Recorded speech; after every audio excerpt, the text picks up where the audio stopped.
그리고 예전에 뭐 경계벽 그것도 기준 삭제되자마자 문제가 나와가지고 간막이벽입니까 경계벽입니까 그 문제도 없을 때 나왔어. 그러면 이건 뭐 지금 어느 정도 시기가 됐냐면요. 이게 이제 뭐 공무원 시험이나 이런 이유들은 문제 오류 뜨면 다음날 바로 결과를 대답해 줘야 돼요. 그러니까 옛날 같지 않습니다.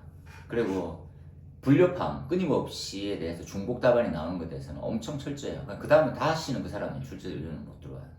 만약에 이런 문제를 냈으면 그 사람은 제명인 거예요. 속된 말로. 그렇게 안 하면 더 신선한, 저는 이거 반대도 있죠. 왜냐면 아예 그냥 진짜 똘끼 있는 사람이 와가지고 기숙사 시험에 대한 변혁을 갖고 있다. 외국에 있는 각종 데이터 해석해가지고 그런 놈이 있으면 더 시장을 물러내시는 거죠. 그런데 이렇게 이제 해설성 문제를 카피해올 수준이면 이게 좀 게으르잖아요, 솔직히.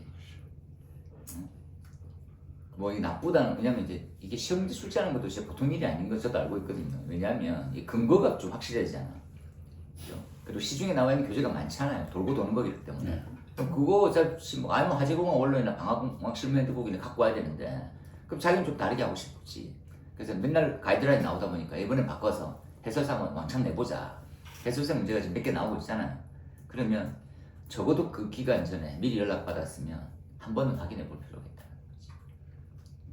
그래서 소송까지 가는 것들에 대해서 권장하는 건 아닌데 내 같으면 해보겠다 라는 부분이죠. 그래서 좀 반성하셔야 될 것 같다 생각이 드는 거예요. 근데 저는 이런 거죠. 내가 이제 공짜로 가르쳐도 조심스러운 건데 돈 받고 출제했잖아요. 그럼 책임져야 되는 거지. 하고 내가 참 미안하다. 좀 반려도 하고 내가 지금 아직 뭐 역량이 안 돼. 바빠서 보통 이런 거잖아요. 컨트롤 C 컨트롤 V 하는 이유가 바쁘잖아요. 출제해서 각종 자료 데이터 찾아와가지고 뭐 서론 본론 결론 내리고 뭐 데이터 좀 준비해라. 시간 많으면 했겠지. 근데 시간이 없어서 컨트롤 C 컨트롤 V 했더니 이 사단이 낫다 이렇게 하는 거죠. 그런 의미입니다. 그래서 이제 3교시로 싹 넘어왔는데 1번에 전자식 압력 스위치네, 그죠? 뭐 나쁘진 않죠. 근데 구조 및 특징 자체가 이것 또한 뭐 이렇게 생겼습니다. 그래서 기존의 압력 챔버하고 비교했었을 때 원래 전자식 압력 스위치는 챔버가 없는 방식도 많이 현장에 나와 있고 챔버를 두는 이유는 헌팅이 발생돼요. 그래서 초창기 모델은 헌팅이 생겨도 그냥 썼어요. 근데 이게 이 내부의 압력 센서가 다 다이프램인데 얘가 약해요. 그럼 통으로 이제 바꿔줘야 되는 그런 문제가 생겨요. 그래서 완충 역할을 해주는 챔버가 들어왔어. 챔버가 들어오고 챔버가 들어오니까 얘네들이 좀 애매한 거예요. 이게 뭐냐면 이제 기계식하고 별 차이가 없어지면 이놈이 좀 이상한 거더라고.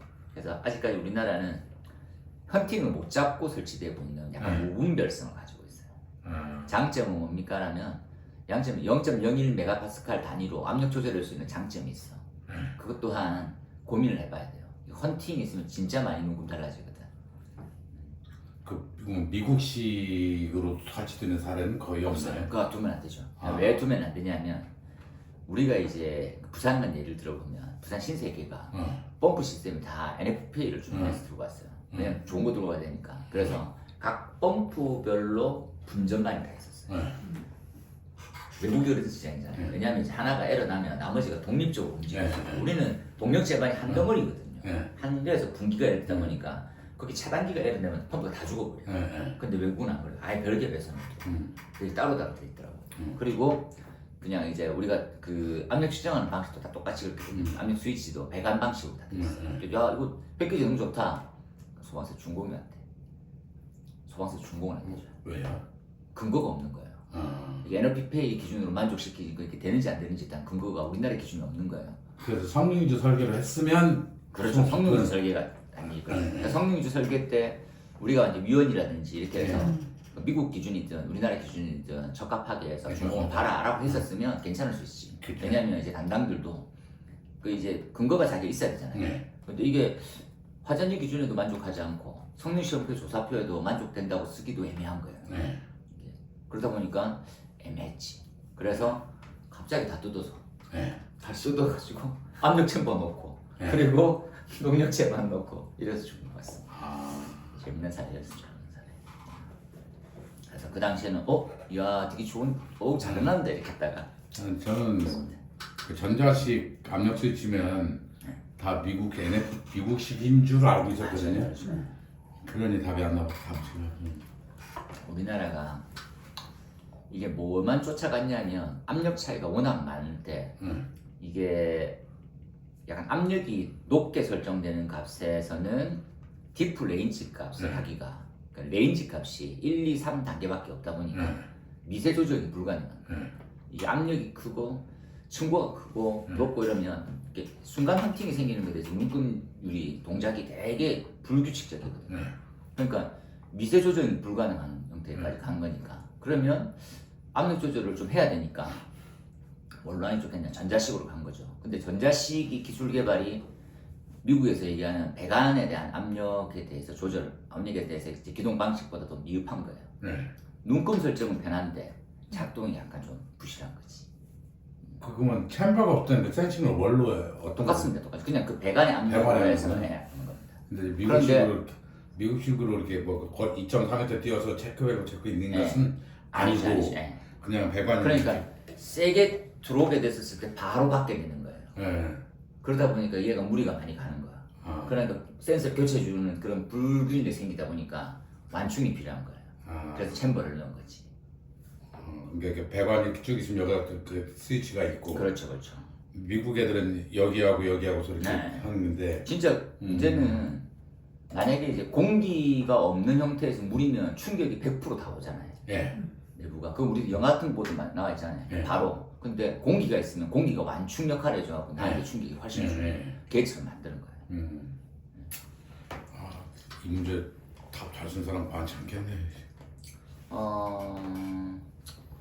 하여튼 저는 잘 몰랐어요. 그냥 그대로 썼을 것 같아요. 그러니까 뭐 이건 뭐 표면적으로 이렇게 보면 그 전자식을 쓰는 단순한 이유는 뭡니까라면 세팅 값을 더 정확하게. 더 정확하게 하려고. 그렇죠. 미세하고 정확하게. 미세하고 정확하게. 그런 눈금으로 해줘야 되는 거거든요. 그렇게 해주지 않으면 쉽지 않죠. 그런데 챔버를 둔다.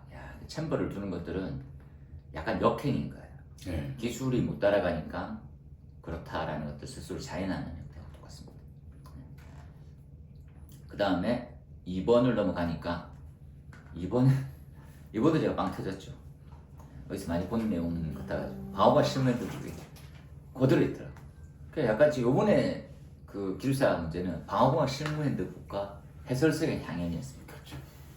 그래서 도대체 어디까지 갈 건지를 참 뭐 속된 말로 나 때도 그래 붙었는데 지금 뭐 별 차이 있겠냐 뭐 야씨가 뭔 차이가 있냐 니도 그렇게 붙었잖아 이렇게 따져보니까 할 말은 좀 없는데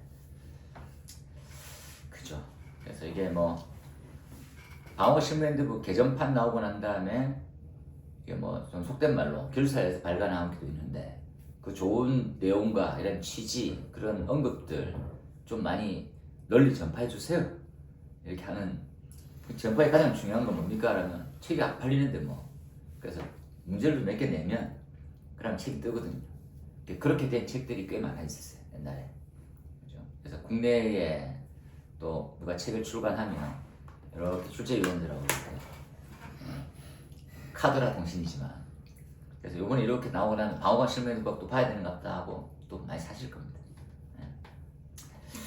가슴 아프지만 기술사에서 발간했으니까 한번 잡아주세요. 우리도 사가지고 논아보고 했으니까 요 지금 그래도 똑같이 내는 거 좀 아니잖아요. 이게 진짜 이율배반적이잖아요. 그래서 문장 하나 토시 하나 안 틀리고 건설 현장. 그래서 저도 문장 하나 토시 하나 안 틀리고 냈어요. 답을 그대로 냈거든요. 끝. 3번에 요 문제는 이건 이제 우리 쪽보다는 이게 우리가 전기안전 기술사, 화공안전 뭐 이런 안전기술사 쪽에서는 필수 문제 중에 하나거든요. 거기들은 정전기를 우리랑 다르게 보잖아요. 정전기의 위해를 화재 및 폭발, 그죠? 전격, 생산장애 이걸 한 페이지씩 쭉 이렇게 나오게 하더라고요. 근데 솔직히 우리는 그렇게 많이 중요하지 않습니다. 우리는 뭐만 중요합니까? 라면 화재 폭발만 중요해요. 예. 전격도 우리는 별로 안 중요합니다. 우리는 감전에서 사망사고 발생하는 것들에 대해서 크게 개의치 않아요. 솔직히 나쁜 말을 얘기하면. 우리는 유독가스를 마셔가지고 죽는 일이 더 많거든요. 그래서 우리 쪽 문제로 보면 화재 폭발이 중요하고, 그리고 전격에 의해서 심지어는 심장마비로 죽는 율은 이 동네 쪽이거든요. 그 역학 현상도 마찬가지고. 그래서 우리는 그 아시다시피 이제 복사기 원리도 정전기로 하잖아요. 그 도색도 다 정전기라거든요. 정전기 관련. 그래서 그 정전기에 불균형이 일어나면 도색 작업이 엉망이 된다더라고. 그러니까 잉크젯 프린트도 맞습니다. 그동안 마찬가지고 네, 다 정전기죠. 그거를 원리를 이용해서 쓰고 있는데 그게 에러가 나면 그러면 이제 다 엉망이 되는 거죠. 그런 류에 대한 설명으로 쭉 나와 있었어요. 저는 뭐 이렇게 됐습니다. 그다음 소화용 수설비 나오길래 좀 약간 반가워. 이런 부분은 맞출 수 있으면 좋아하지 않았을까 하는 생각이 드는데 설치 대상 잘 모르거든 솔직히. 그죠? 기억이 잘 안 나가지고. 그래서 면적이 5천 이상이고 어떠한 형태가 가스 100톤 뭐 이런 것들 이건 다 놓쳤을 거고 180m 이건 기억났을 수도 있는데 뭐 제한 요소들이 이렇게 다 있는 거고. 그죠? 설치시 위상이 참 이상하게 끼워넣네요. 이런 것들 하나 들어가면 또 문제가 정립된 줄 알고. 그 다음에 저수량 구하는 형태는 저는 뭘로 생각했냐면 창구하고 좀 다르잖아요. 예. 창구가 5천이고 요 7,500, 12,500 요거 다 해서 요걸로 10점짜리 넣으면 되게 기분이 좋겠다, 예쁘겠다. 저는 이거 창고도 5천 썼거든요. 네, 잘하셨어요. 근데 이제 다른 부분들이 놓친 게 많아가지고 근데 그렇게 난 해가지고 저는 이거 딱 창고 너 아냐 물어봤구나. 그래서 이제 창구 아냐 물어봤을 때는 배경 문제가 너무 많아가지고 이거 그렇게 딱 넣을 것 같으면 그죠? 이게 뭘로 들어가야 됩니까? 면적 5천 이상이보다는 뭐 더 부연 설명이 들어가 있어요. 창구가 대상이기 때문에 창구가 이제 기준에 그걸 넣게 된다는 거죠. 그 다음에 설비 면제는 설비가 요만큼 면제되어 있지만 원래 타법이란다. 다른 법에 보면 시설법이죠. 예. 요 시설법에 보면 상수도 소양수를 면제시켜주는 기준이 엄청 많이 있습니다. 그래서 번뇌를 이렇게 많이 있다를 참조만 하셔가지고 한번 보셨으면 좋겠습니다. 잘 썼죠? 전 이 문제 망쳤어요. 망칠 게 뭐가 있습니까? 이 문제는 점수가 많이 안 나올 것 같아요. 기준 문제인데 뭐 기준 못 썼으면 점수는 뭐 나오겠지. 그 다음에 정량적 위험 분석, 그렇죠? 퀀티테이티브 리스크 어세스먼트가 이거 좀 뭐 적어야 됩니까가 고민이 좀 정량의 전체 방향 이렇게 이게 답니다 이런 거 있잖아요. 이게 돼서 적었어요.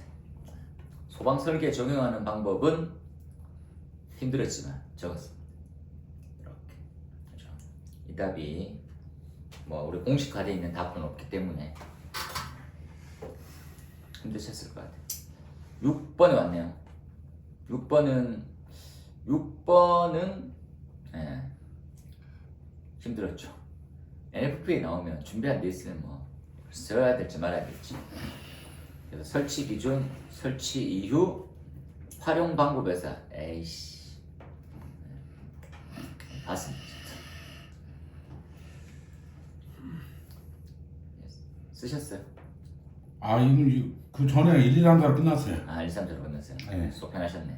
딱. 근데 저기 물 부으면 이 가다 저기 NF의 규정이 가물가물해서 여기까지 보셨으면 진짜 많이 봤네요. 이게 2020년도 화재안전 기술에 있었고 그 대충 암기했었거든요. 있죠. 그러니까 그 한국 기준은 뭐 터규 100이 그 암기를 하잖아요. 미국 애들은 터규 100이 있는데 하여튼 잉글리시가 좀 뭐 트렌치는 알고 다이치, 디치 이거 다이크는 방위대 아는 단어였고 저수지도 아는 단어였고 그 영어 단어 배운다고 이렇게 암기를 했었는데 이제 그러기를 그리고 이제 리마인드 안 했더니 영어 단어 5개만 알고 있었으면 됐는데. 그러네요. 정말 답도 약간 부실해. 예. 고생했습니다. 그 다음에 더 가볍게 한번 가볼까요? 1번은 사교시입니다. 사교시. 1번은 요거 약간 조금 조심스럽더라고요. 분말의 사약제 구비 조건에 침강이 개념이 있는데, 그런데 침강시험 별도 또 물었고, 그죠? 그리고 종류, 주성분, 적응화제, 소화작용이 있고, 이게 소화작용에 또 분유화 현상, 또 부전이도 들어갔고, 이렇게 해서 조금 조심스럽더라고요. 저는 이제 구비 조건을 우리가 원래 알고 있는 것들은 분말 소화 약제는 뭐 너를 해야 된다. 이렇게. 근데 이걸 4개를 물었는데 2페이지를 적어야 되잖아요. 그럼 반 페이지용으로만 해놔야 되잖아. 그래서 답을 훨씬 더 작게 적었어도 맞을 것 같아요. 그러니까 뭐 미세도는 이렇게, 그죠? 뭐 기준 다 알 필요 있는 게 아니고, 성분은 이렇고, 저는 뭐 따로 할 수가 없어서 형식 승인에 있는 내용으로만, 원래 있는 알고 있던 교재보다는. 침강 시험은 아시다시피 200ml에 20g 띄우면, 보통 이제 분말 약제는 원래 100색이거든요. 다. 그런데 왜 실리콘 코팅해가지고 2g 아니에요? 2g입니까? 20g. 2g. 아 2g입니까? 2g. 2g. 1g, 2g이요. 2g. 한 1, 2. 침강 시험이 200ml에 2g? 제가 다시 한번. 네, 저는 200cc 20g 아닌가요? 저는 2g으로 봤거든요. 그래서 100분의 1이면 네, 맞아. 2g 맞아요. 아, 침강 시험. 피부 왜 쪽에 이렇게? 해설수는 또 저는 했었어요. 20g이면 쉽게 말해서 설탕 큰 티스푼 하나가 20g이고 2g이 이만큼이고. 그렇죠. 좀 뭐 많겠죠. 20g이면 좀. 그럼에도 불구하고 가능하구나. 200cc니까. 침강 이 동네는 없노. 침강 분석, 침강 시험, 분말,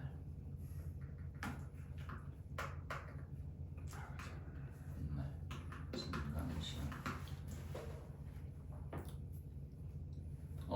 시료 2g이 맞습니다. 잘하셨네요. 물 200ml에 면 위에 2g을 넣는다라고 딱 기억하시면 되겠어요. 제가 수정해야 되겠네요. 이걸 왜 생각도 안 하고 넣었지? 2g. 그리고 1시간 이내에 침강 여부를 판단한다. 코팅돼 있는 거죠. 비누화는 이렇게든 저렇게든 적어주신 적이 있고, 그래서 이렇게 다 적긴 적었는데 쉽진 않았던 부분이죠.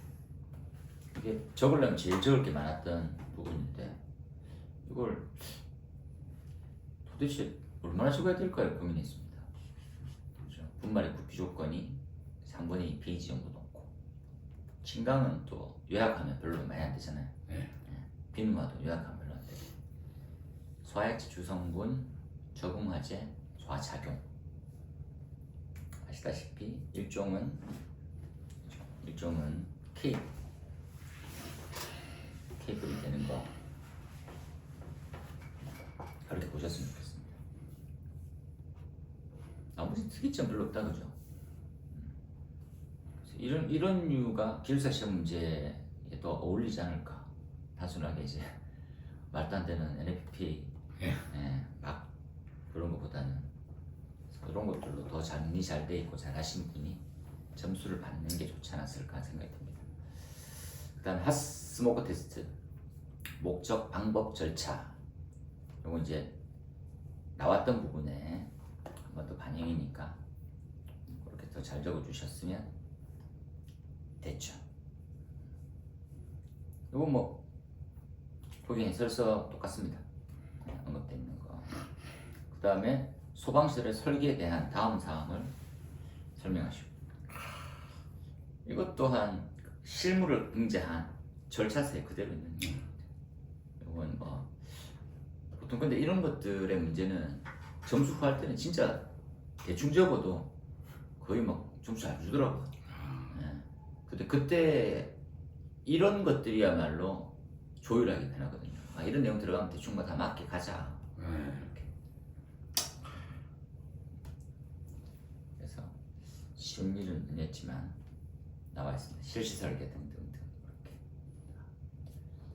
문제는 별로 어렵다고 생각을 별로 안 했지만 이건 실무적인 조금만 아시면 4번에 동파가 좀 고민인 거죠. 어떻게 해결해서 동파를 할 거냐 생각해 보면 제가 어저께 제가 그 부산의 인력개발원이라고 하는 곳에서 거기 이제 공무원 중에 소방 담당 전체 다 모아서 이렇게 안전교육 하는 시기가 있거든요. 그래서 저는 법규 파트를 맡아가지고 이렇게 했었는데 저는 무엇이든 물어보세요 이렇게. 그래서 실상 우리가 부산에 어떤 시장이 있어요. 노후된 지 한 30년 됐어요. 이게 시장이 엄청 크다 보니까 문을 다 개방해 놓고 있는 거고 내부에 스프링클러 배관이 누수가 되기 시작했었고 뭐 이런 거죠. 동파오류에 대해서 습식으로 다 전환하는 것도 우려가 되고 시스템 어떻게 바꾸면 되겠냐. 심지어는 불꽃 감지기가 층고가 한 4m, 5m 정도 되는 지점에 불꽃감지 설치했는데 이게 라이터 불로 또 바로 감지하는 거예요. 네. 생각보다 기능이 그렇게 좋을 리가 없는데 그렇게 돼 있구나 생각했었고 그래서 어떻게 바꾸면 되겠습니까? 그리고 그 시장의 옥상에 지금 이제 주차 용도로 쓰고 있는 주차장에 대한 면적이 200제곱미터가 넘으면 그러면 포수화 설비, 물분 무등 대상이거든요. 네. 물분 무등을 옥내 소화전으로 바꿀 수 있습니까? 이렇게 여러 가지를 물었어요. 설비 전환은 안 됩니다. 아시다시피 물분 무등은 동등 이상으로 가야 되는 거라서 스프링클러는 괜찮지만 그건 안 되거든요. 그건 그대로 유지하시고 근데 방식은 바꿀 수 있습니다. 뭐가 있습니까? 하면 옛날에는 포탱크가 지하에 되게 크게 있었어요. 또 혼합되는 포가 배관을 타고 다 나가. 근데 지금은 안 그래요. 지금은 포에 대한 용기를 소화전 인근에 이렇게 둡니다. 그래서 요즘 그렇게 심플해졌더라고. 그래서 함 자체가 요거는 옥내 소화전인데 옆에 이제 포용 함이 따로 있더라고요. 거기 넣어가지고 포 노즐하고 이제 끼워가지고 쏘는 거예요. 쏘면 그 방수압으로 해서 그게 나가게 되는 그런 방식이 있거든요. 그래서 그 방식으로 권장해 드렸고 묻더라고. 그러니까 지금 누기를 잡으려면 어떻게 해야 되겠냐. 2차 측에서 준비작 공식인데 물이 넘어가게 되면 배관 자꾸 새는 거예요. 노후가 많이 돼가지고. 그래서 지금 이제 유튜브 샷출 수치를 보면 어떤 방식이냐면 약간 우리 긴 풍선, 막대 풍선 쭉 펴면 쫙 깔리 들어가서 내부 코팅되듯이 그렇게 배관 누설을 통으로 잡는 방법이 있거든요. 우리나라도 쓰고 있어요 지금. 그렇게 하면 되는데 노후 배관은 그렇게 쓰는 게 괜찮아요. 근데 소방은 그걸 그렇게 손을 못 대게 맞아 손실하고 막 고민을 많이 하거든. 일반 배관은 물만 흘러가면 괜찮아요. 5배수는 다 괜찮거든. 근데 우리 같은 경우에는 소방 배관이 그 손실이 증가된다고 봐서 안 되거든요. 근데 저는 그걸 좀 반대하고 해도 된다. 하는 게 좋다. 제가 발전소 압수를 돌아다니면서 보면 느낌이 뭐냐면 거의 다가 충화 펌프가 24시간 돌아요. 20년이 지나다 보니까 이게 계속 새는 거예요. 그리고 내부적으로 균열도 계속 생기고 부식도 많이 생기고 그렇다 보니까 구간별로 아무리 누수 여부를 테스트해도 여기 때리자면 여기 생기고 여기 때리자면 여기 생기는 거예요. 그 범위인 거지. 그래서 이게 우리가 말하고 있는 그 PORV 이런 것들 있잖아요. PORV 맞습니까? PORV 맞나요? 그렇지. 루프 배관. PIV. PIV를 세워놨는 그 구간이 전체가 다 새는 거지. 그러니까 다 드러내려고 하면 그거 드러내는 이 전체 노출 배관을 다 돌리자 뭐 등등이 나오는 거예요. 그래서 이거 어떻게 해결할 거냐 등등. 그래서 결국은 조금씩 해보자 해서 2차 측에 그냥 이제 그 컴프레셔로 누기를 때려 잡으세요. 틀면 빛이 나오거든요. 그래서 거기에서 차츰차츰 잡아가는 수밖에 없다. 생각보다 그렇게 막 이렇게 헐듯이 이렇게 부식되는 건 아니다. 그 구간만 수정 보수하시는 게 낫다. 그 결론은 왜냐면 그 시장의 부식에 관련되어 있는 그런 조치 사항을 시에서 하는 거예요. 다 세금인가요? 문제 있는 거 아닙니까? 노후되어 있는 시장을 괜히 관리한다 해가지고 그 시장에 다들 잘 사잖아요. 불우이웃은 안 돋고 네? 왜 안 불우한 시장을 자꾸 돋고 앉아있냐고. 그게 이제 결론이었습니다. 동파네요. 동파 메커니즘, 동파 방지 방안, 선택시 우선 고려사항. 동파는 많다 그죠? 그래서 뭐 이 뭐 방법들은 다들 알고 계시는 뭐 난방법, 그리고 단열, 가열, 유동 이런 것들 뭐 있고. 근데 저는 이제 적극 권장해야 될 사항들 중에 하나가, 우리가 급수 배관을 겸용으로 쓰지 않는 이상은 부동액을 적극 고려하셔야 될 시기입니다. 이거는 솔직히 왜냐면 이게 지하 1층도 습식화로 간다고 하면 솔직히 답이 없거든요. 그래서 이것들을 방법론적으로 조금 만들면 좋아요. 제초에 물 채울 때 부동액이 들어가게 되면 그 다음부터는 신경 안 써도 되잖아요. 유체가 흘러가기만 하면 그 다음부터는 괜찮거든. 그러니까 우리가 그러한 방법론이 없다 보니까 지금 수조에 부동액을 다 담아놔야 됩니까? 딱 고민이거든요. 그게 할 필요 없이 제일 처음에 2차층 물은 다 빼고 그 알람벨브 있잖아요. 그래서 이 1차층 물이 2차로 넘어갈 때 부동액이 섞여서 나가는 방식을 만들어내야 되는 거예요. 제가 이거 사업하시라고 제가 아이템 드리는 건데. 이게 그러면 부동액을 넣는 게 지금 그나마 이게 가장 경제적으로도 그렇고 최고의 지금 방법인가요? 아니면 없어요. 방법이 진짜 없어요. 지금 약간 고민하고 있는 형태가 뭡니까? 전에 말씀드린 대로 필름 형태. 필름인데 열선이 있어요. 예. 그 불연제이기 때문에. 예. 필름이 비싸. 엄청 비싸요. 그리고 난 다음에 아니면 좀 더 보온제를 해야 돼요.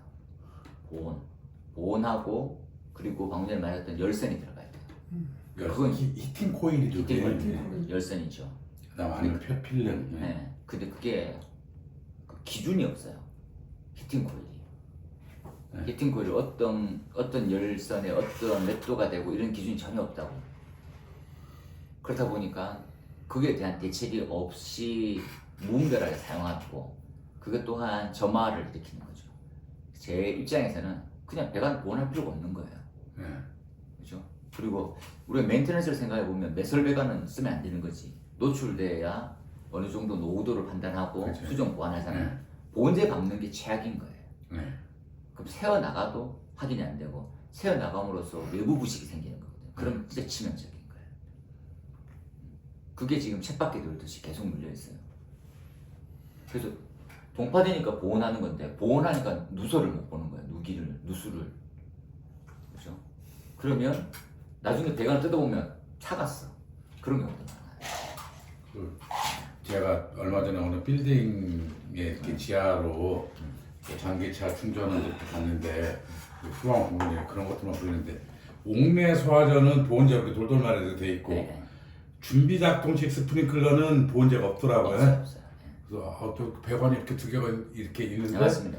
얘는 보온제가 돼 있고 맞습니다. 얘는 안 돼 있고 이렇게 따져 봤더니 네. 행주관 이렇게 이게 보면 옥내 소화전 광경은 별 차이가 없어요. 그렇죠. 행주관 지나갈 네. 때는. 그런데 한쪽이 보온돼 있으면 그냥 이제 안에 물이 차 있다 보니까 그 옥내 옥내수화전 소화전 쪽 라인. 그리고 네. 스프링클러는 없죠. 보온제가 없더라고요. 그래서 신기하다. 준비 작동식이겠군. 네. 근데 지금 우리가 전국적으로 준비작동식의 폐해와 예. 이런 거 고민 많이 하잖아요. 예. 일괄 한 번에 해결됩니다. 감기기 설치 줄여, 예. 교차로 방식하면 다 습식 돌려. 네. 습식하려고 하면 지금도 습식에 대해서 많이 걱정해요. 하자 보수 처리 건으로 생각하거든요. 예. 그래서 지금 현장에서는 외부 주차장의 출입부터 해서 50m 이내에 다 열선 넣어요. 나중에 이건 소방서에서 그냥 습식하라, 감리 습식하라 해서 해결되는 문제가 아니에요. 나중에 하자 처리되면 자기가 다 책임져야 되거든. 그러니까 시공사 입장에는 리스크가 너무 큰 거예요. 그렇죠? 그러면 해결하는 건 딱 하나입니다. 오늘 말했던 부동액 넣으면 어느 점만 조금만 더 낮추면 안 생기는 거예요, 동파. 그렇죠? 더 좋은 건 뭡니까? 물이 다 차 있잖아요. 그리고 이제껏 NFPA가 왜 부동액을 못 쓰겠습니까? 부동액에 쓰고 있는 그 성분이 기화되면 가연성 가스이잖아요. 네. 근데 그 양이 지금 검증된 거지 이제. 그죠? 정도 쓰면 충분하다. 화재를 키우지 않는다는 게 증명된 거지. 그래서 이 정도 써라 이렇게 되는 거죠. 부동액량이 이렇게 적혀있죠. 152리터 이하로 권장했으나 현재는 삭제됐다. 그렇죠? 그래서 뭐 이런 것들을 해요. 지금 이제 한 승인을 2개 정도 받았습니다. FM에서 이 부동액을 써라. 그럼 우리나라에 승인 기준이 솔직히 아직까지 없어요. 그래서 그 유사 성분을 그렇게 쓰면 되는 거다라는 거죠. 저는 적극 권장합니다. 왜냐하면 우리나라만큼 준비작동식 폐해가 많은 나라가 잘 없어요. 외국은 좀 다른 시스템으로 돌리고 있거든요. 미국은 준비작동이 거의 네, 없는 형태인데 있는데 어떻게 됩니까? 그럼 헤드를 터뜨리면 그냥 물이 방사되듯이 이렇게 되는 형태가 있고 그냥 걔네는 수동 개념이에요. 네. 영화 같은 거 보면 팡 치면 그냥 물 쫙 쏟아져. 그러니까 이게 발신기처럼 그냥 눌리면 돼요. 눌리면. 그러니까 수동 조작하면 발신기 옆에 있는 거 같은 거지. 그렇게 적극적인 건데 우리는 좀 다른 개념이에요. 그래서 저는 부동액이 이게 돈은 안 되지만 앞으로 우리 방식을 좀 많이 크게 바꾸지 않을까 생각합니다. 동파 방지 방안, 답 많이 주셨네요. 저는 5번이 제일 황당했습니다. 이게 승강기 안전 부품에 관련돼 있는, 저는 이거 되게 좋아했거든요, 솔직히. 왜냐면 우리가 소방고 피난용 승강기긴 하나 이게 운용 매뉴얼이 없는 거예요. 이거 어떻게 해야 되냐. 근데 제가 이걸 보고 다 읽어봤는데 이게 운용 매뉴얼입니까가 제일 잘 모르겠더라고요. 독립적으로 움직여야 됩니다. 뭐라는데 되게 내용이 많더라고요. 이걸 실무적으로 이렇게 다 바꿀 수 있나, 이렇게 할 수 있나, 이게 진짜 어렵더라고요. 그래서 이걸 답을 어떻게 쓰라는 말이지가 대략 난감했습니다. 이 문제는 현대 엘리베이터 그 개발실이나 그쪽에다 주는 자료지 이게. 그렇죠. 현대 엘리베이터 안전기준, 승강기 안전기준의 비상운전의 원칙과 매뉴얼 이런 것들인데 와 진짜 어렵더라고요. 이것들을 저는 제가 약간 많이 반성해야 되겠구나. 그러니까 저는 약간 비상용 승강기 피난용 승강기 자체가 제가 의구심이 들거든요. 이게 도대체 어떤 용도로 어떻게 쓸 수 있을까? 근데 이제 지금 그 롯데월드타워는 전체 13대인가 4대인가 이렇게 있어요. 층마다 쭉 다 있거든요. 그러니까 맨 위에서부터 쭉 보면 맨 위에 있는 놈이 1층까지 또 오고 중층에 있는 놈이 1층까지 오고 하층에 있는 1층까지 와요. 그걸 다 모으면 진짜 수가 많더라고요. 그래서 야 이렇게 쓰는 거구나. 걔네들은 화재가 발생하면 안전요원이 가요. 그래서 실어가지고 내리고 방식으로 해서 교육이 돼 있는 거예요. 그런데 일반 건축물은 안전요원이 가는 거나 기타 등등에 대한 세부 매뉴얼 하나도 없어요. 그렇게 하면 어떻게 됩니까? 하면 피난안전구역에서 태워가지고 1층으로 갈 건지 어떻게 할 건지에 대한 부분들이 없어. 그래서 우리가 성능위주 설계를 하면서 피난용 승강기에 대한 부분은 있는데 어떻게 운영 관리할지에 대한 매뉴얼은 솔직히 없더라고. 그런 용도로 낸 것 같은데 그 내용이 너무 많아. 저는 버린다. 이 문제는 현대 엘리베이터 연구실 사람들한테 주는 숙제이다. 선물로 주면 되겠죠. 전 6번 보고 많이 완전 실망에 매듭이 됐습니다. 왜냐하면 결사도 약간 요즘에 채권 문제가 많이 산으로 갔잖아요. 근데 볼 수 있으면 좀 풀 수 있는 문제의 범인줄들이 많구나라고 하는 장점도 있었는 반면에 그러면 이제 출제위원들은 그럼 실제 어떻게 내라고 이렇게 내도 지랄이고 저렇게 내도 지랄이고 싶고 뭐야 막 이렇게 할 수 있는데 해설서도 정도지. 그렇죠? 하다 일본 적용 사례까지. 그렇죠? 이건 약간 금기는 아니지만 뭐가 있습니까? 일본이 우리보다 좋은 게 잘 없어요, 솔직히. 왜냐하면 맞아요. 독립 기준이거든. 그러니까 해외 기준 비교라 그럼 프랑스는 왜 안 하고 영국은 왜 안 합니까? BS 코드 우리보다 더 발전된 게 많은데. 근데 시험 문제는 안 나오잖아요. 그러니까 안 나오는 가장 큰 이유가 있다는 거지. 왜냐하면 유럽은 또 유럽의 기준이 따로 있고 우리는 나갈 방향은 NFP에 가까워요. 그럼 NFP하고 비교하는 것들은 기술의 발전 측면에서는 맞단 말이지. 근데 내다 분량이 안 맞아서 그런지 해설서에 일본 기준이 있으니까 일본 것까지 냈어. 그죠? 대단하신 분들. 좀 모자라고 우리나라가 이렇게 하란 말이야, 말란 말이야. 어? 그 참고해서 이렇게 하라고 이런 이제 막 자조적인 그런 마인드도 좀 생겨가지고 안타까웠습니다. 차라리 이제 그 전에 냈던 형태의 보호 간격 높이, 보호 깊이에 따라서 포켓이냐, 보호 하단에 설치 가능하냐 정도까지만 깔끔한 문제였었죠. 기출 범위도 있었고 한 번 더 외우면 되고. 그런데 일본 것까지 이렇게 답변을 해가지고 요번에 이 해설서 뺏긴 출제위원은 깊이 반성하셨으면 좋겠어요. 그리고 제가 이런 부탁은 제 주제에 저같이 무능력한 사람이 할 말은 아니지만 출제 안 나오시는 게 좋을 것 같아요. 다음에 또 나올 것 같은데. 네, 늘 나오시죠. 왜냐면 이제 해설서 방실은 형식성이 3개. 해설서 나올 수 있는데 폐기되어 있는 기준은 좀 빼시고 일본 기준에 대해서 좀 근거가 있으면 좀 차별화되어 있다는데 아니 왜 그 소방을 시켜 왜 이렇게 열린 마음으로 안 하고 그렇게 하실 수 있으나 그럼 뭐 어차피 기준 적용될 것도 아니고 우리나라에 없고 미흡한 기준이면 괜찮은데 아쉬웠죠. 여하튼 136회 시험 공부하신다고 고생 많으셨는데 또 치고 나면 또 아쉬운 부분이 이렇고 저는 여하튼 그랬었습니다. 힘 많이 드셔가지고 고생 많으셨어요. 여하튼 잠시 끊어갈까요?